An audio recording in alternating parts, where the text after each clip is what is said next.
ഇന്നത്തെ താരം fried rice ആണ്. അതെങ്ങനെ വെച്ച് കുളമാക്കാമെന്ന് ഞാൻ നിങ്ങൾക്ക് പഠിപ്പിച്ചു തരാം. ഉള്ളി അരിയണമായിരുന്നു. ഉള്ളിയെ ഞാൻ അരിഞ്ഞു, ഉള്ളി തിരിച്ച് എന്നെ കരയിപ്പിച്ചു. ഉള്ളിക്ക് എന്താണ് എല്ലാവർക്കും ഇത്ര വിരോധം എന്ന് എനിക്ക് മനസ്സിലാവില്ല, ചില മനുഷ്യരെ പോലെ.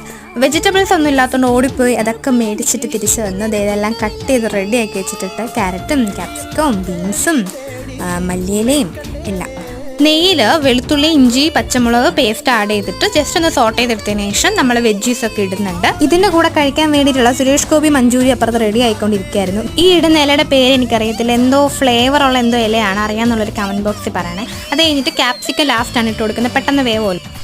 കുരുമുളക് ഉപ്പ് ഇട്ട് ജസ്റ്റ് ഒന്ന് സോട്ട് ചെയ്തതിന് ശേഷം സോയാ സോസ് ഒഴിച്ച് അതൊന്നായി വരുമ്പോൾ അതേ അരി ഒന്ന് തട്ടി കൊടുക്കുകയാണ്. അരി കുറച്ച് കൂടി പോയി, സാരില്ല ഞാനുണ്ടല്ലോ കഴിക്കാൻ.